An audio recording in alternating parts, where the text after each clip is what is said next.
Hey you guys, welcome back to Lisa and Company. Today we are doing one more Christmas in July. Today we are taking actual trash and turning it into beautiful Christmas decor. First up, we've got an old Fusion mineral paint can with a little bit of paint that's all dried out in the bottom. We're going to reshape and absolutely upcycle this, and we're going to put a Christmas tree in it, of course. I found this tin literally in the garbage at work. So being the hoarder slash stash of Christmas goodies, I thought I can turn this into a really cool candle. So I'm going to be taking one of the Dollar Tree candles from an old project and one new one, and I think two will be enough. And we're going to turn this into a beautiful candle holder for Christmas. Do you remember the video where I had found this chair on the side of the road and cut it into pieces so I could save them? Well, we're going to use it today, and I am going to make these into really beautiful Christmas ornaments using a whole assortment of stuff that I found in my stash. I've got some of the Dollar Tree mop threads, Dollar Tree placemat, bandana, the Dollar Tree, oh my gosh, I can never remember what it's called, flour sack towel, as well as a Dollar Tree lace table runner. I am going to cut these into pieces and make a gorgeous ornament for the Christmas tree. And I think I can get more than one out of this spindle. And just for fun, I wanted to show you guys this little guy. It is, I believe, a dog toy, or was a dog toy. I literally found this on the side of the road the other day. So driving to work, stopped at a red light, and this guy was sitting on the median. I figure somebody dropped him there to have a little bit of fun, but I also figured we could upcycle him into a true piece of trash to treasure decor. So like I said, get comfy, we're gonna get started.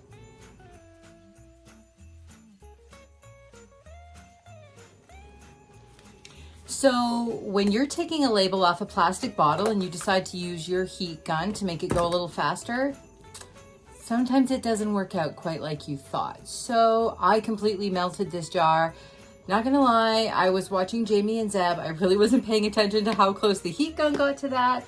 Fortunately, the hoarder that I am, I found another empty jar, or more importantly, it had like 1/8 of an inch left in the bottom, so it has dried up and hardened.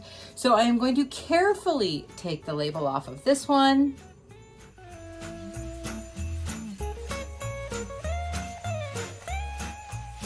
I am going to cut this whole collar off.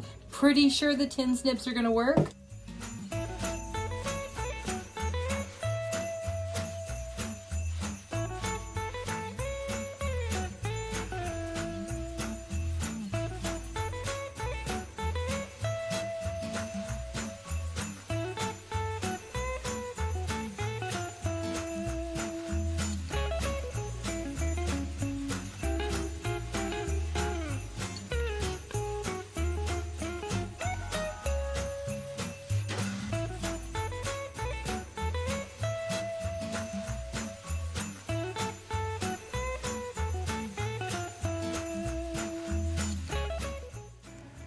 Well, it definitely took a little bit of elbow grease, but we did get there in the end.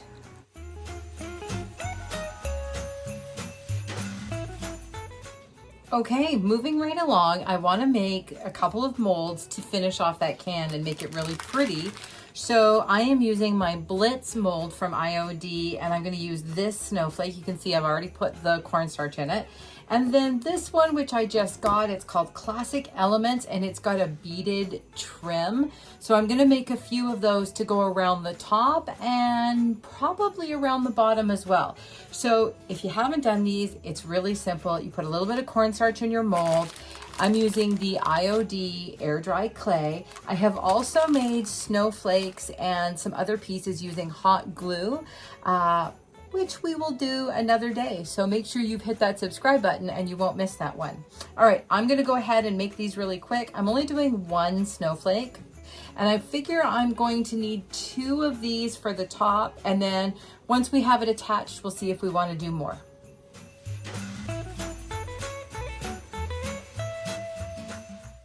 Once I had that out of the mold, I used my Gorilla Instant Glue to get that right around the top as quickly as I could.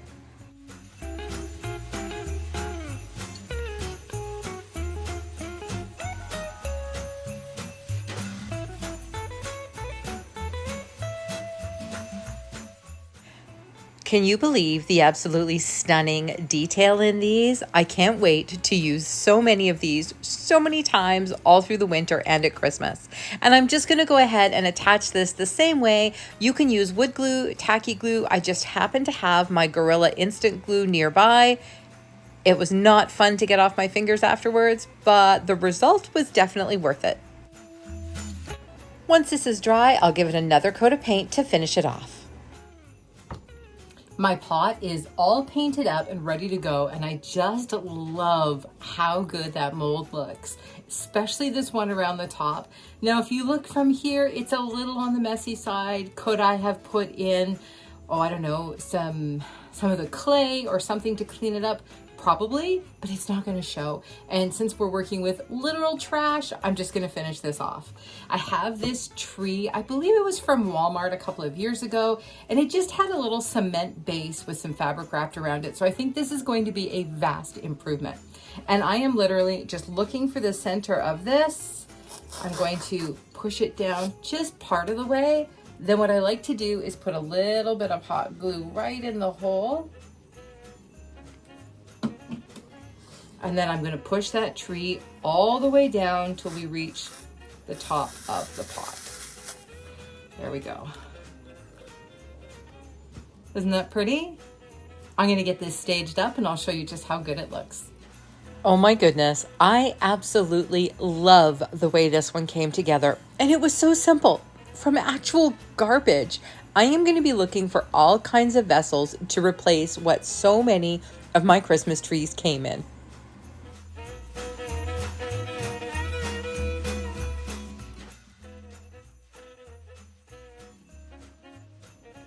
Alrighty, let's get started on my star trash candle.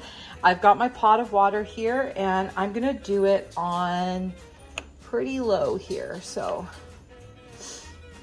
I think that's gonna do the trick. Oh wait, can you see? I literally picked the wrong one. I do it every time on this stove. So it should be,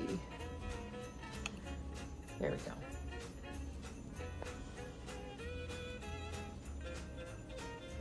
So keeping it low, I'm gonna add my Dollar Tree candles into here. This one, you know, that was actually used in a DIY like 2 years ago. So I'm gonna top that up. I didn't know how much water to put in there. We're gonna let that just come to a light simmer, and these are gonna be melted in no time.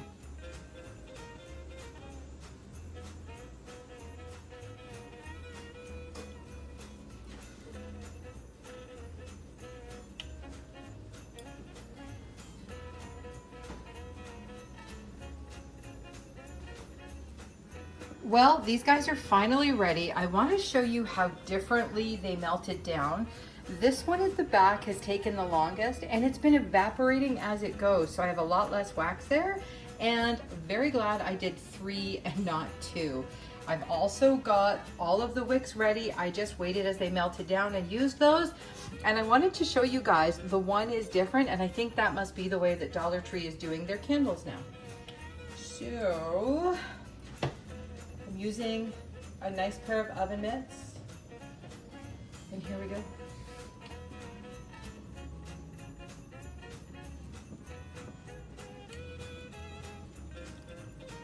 I'm pouring really slowly. I don't want to get any splashing. Anybody else thinking I should do something with these jars now? Run them through the dishwasher maybe, and who knows what we'll turn those into. But stay tuned.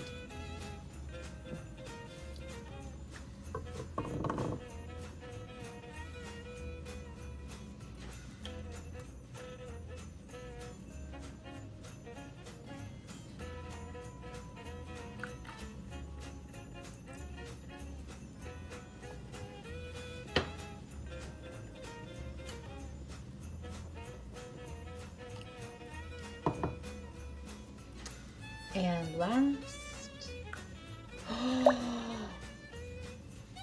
Okay, well, guess my tin wasn't, all right, I gotta deal with this.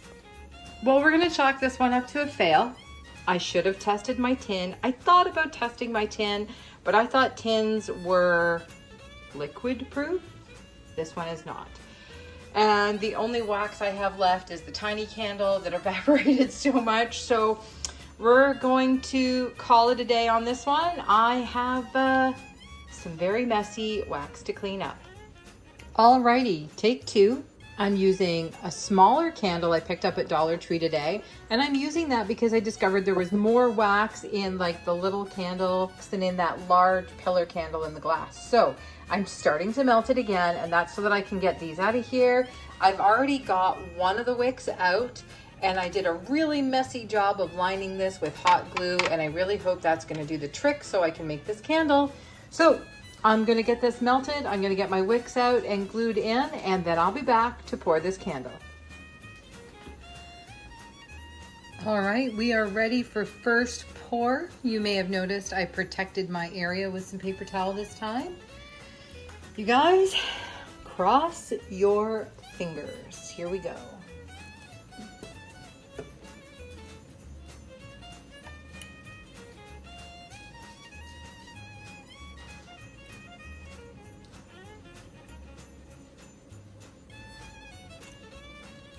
I'm gonna pause there for a minute because I just want to see if my hot glue is gonna hold before I put any else in.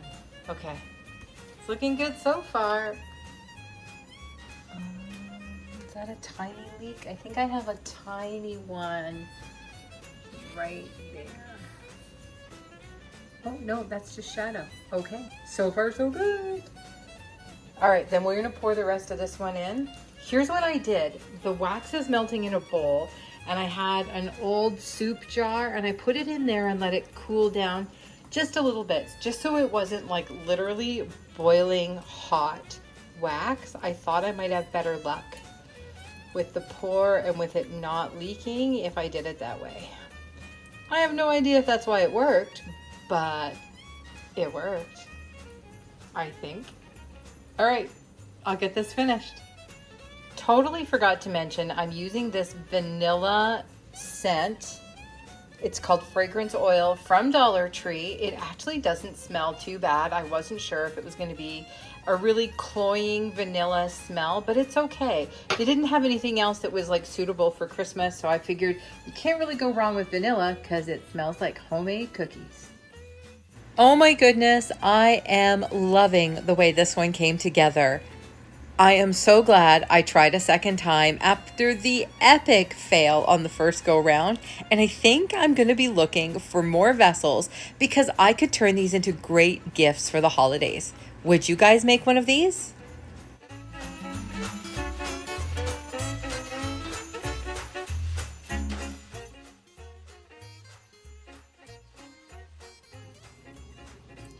So I took a Sharpie and I went through to see if I could get 2 or 3 of these spindle ornaments out of this one. So I'm aiming to cut here and here. So I'll just have a little bit of this nice curve and this piece on top, and then we'll cut off the bottom where it's got a really rough cut. This part is going to be waste, which probably means I will hold on to it. Then we're gonna have the next one run from here to here. Again, I think a really nice use of the shape and the curve. And then this one is going to run here to here with this becoming waist. What do you think, you guys? I think this is gonna make 3 beautiful spindle ornaments. I think I'm gonna do 2 in the red and white, but I might do 1 neutral. Go down to the comments and tell me if you think I should do that or if you think I should have done a different color. So currently thinking 2 red and white. I could do neutral, or I could also do a nice black and white one, because we all know how I feel about black and white anything.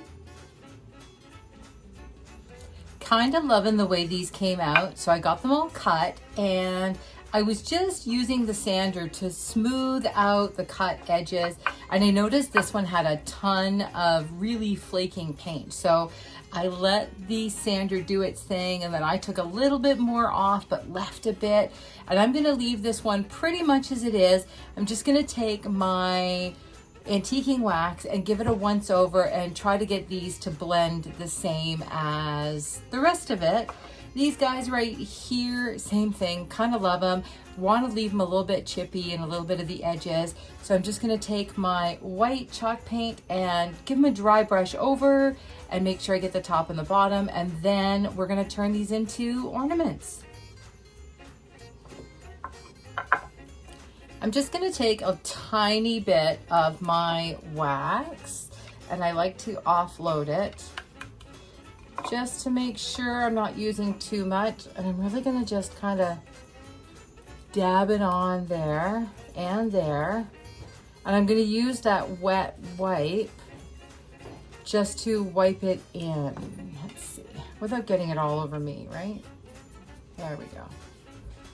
There we go. I know it's not exactly the same, but I feel like once we get the fabric on here, in here, you're really not going to notice. I am gonna go in with just a little bit of the wax over this again, just to give it a real decrepit, aged, you know, like it doesn't have fresh cuts and freshly sanded surfaces. I'm gonna do the same thing with the white. I opted to give a light coat of the white paint over the entire spindle just because the white that was there was a little different and I didn't want it to show up. If you want to, you can grab a wet wipe and just wet distress back to those raw wood pieces. I decided to leave it the way it was.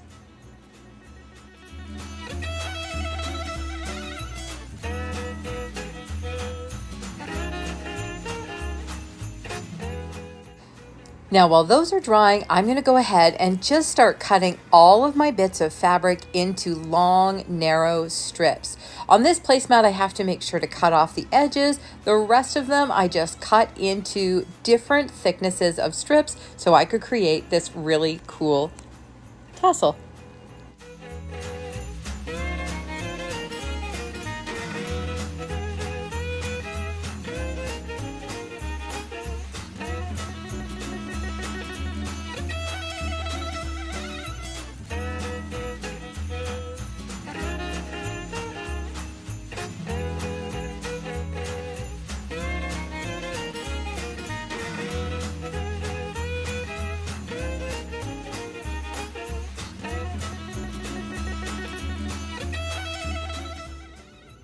Time to get this assembled, and I am just going to go through and randomly pick out all my pieces and put it together. It's a little bit like making a messy bow without the bow.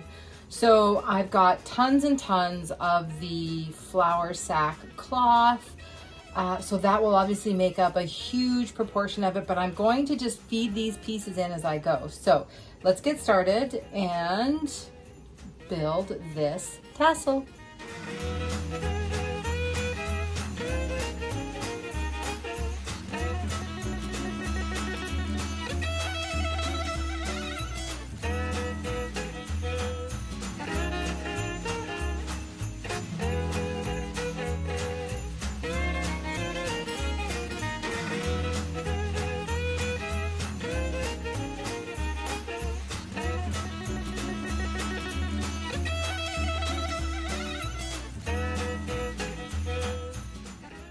I've just taken a piece of that cotton jute and I've threaded it through a small bead. That's about the length that I want this to be. So here's what I'm gonna do to make sure it stays. I'm gonna take my fine point glue gun, I'm gonna put the tiniest little bit on there, and I'm going to pull that in. So when that dries, that will be stuck good. I'm gonna trim off those little bits. And then we're gonna glue it right on top. Put the glue in the center because I can see that. And then put my bead on top of the glue. You could also use ribbon for the top of this, and I think it would look really pretty. You could use a series of beads, maybe graduated ones from a larger one to smaller ones, but I love the way that looks. So I'm gonna go hang that on the tree and show you guys just how pretty it is. These were so much fun to make and a great way to use up scraps. I did make a second one in a completely neutral look. I tried to kind of give it a double tier. I don't love the way that one came out, but I do love the colors. I have a feeling I am going to be making a whole bunch of these for the tree for Christmas.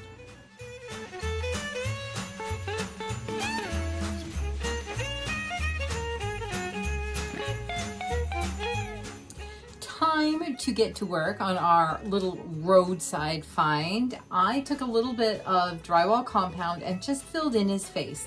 I think the little decorations are cute. I didn't want a face on my Christmas tree.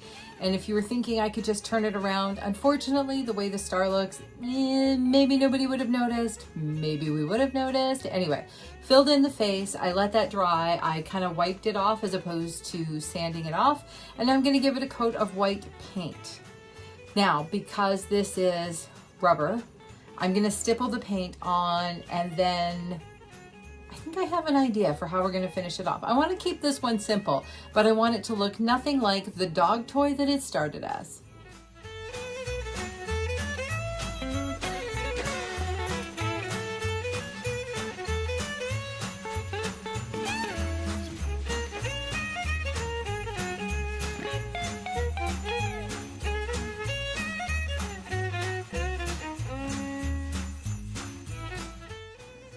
There was a couple of ways I could go about decorating my tree. I was going to use these tiny wooden beads cut in half or these tiny little blue buttons, but I didn't have enough of those. So I decided just to use some gold paint that I had out to do the star, and using the end of my paintbrush, I'm just going to go ahead and put nice large dots all over the tree where the little indentations were from the ornaments.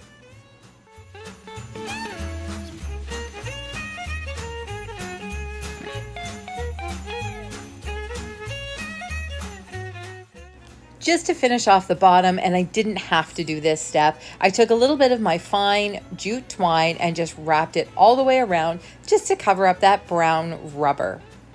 Now you guys, if there was ever a roadside find that I was happy to upcycle, this is it. I know Charlie would much rather have had the dog toy to play with, but come on. A roadside find turned into a beautiful piece of Christmas decor.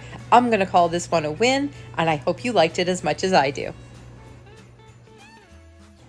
That's a wrap for me today, and it's a wrap on Christmas in July for this year. If you guys enjoyed this video and you love this kind of budget-friendly content, please hit the subscribe button and the notification bell. It really helps my channel grow, and it tells YouTube that you're enjoying the content.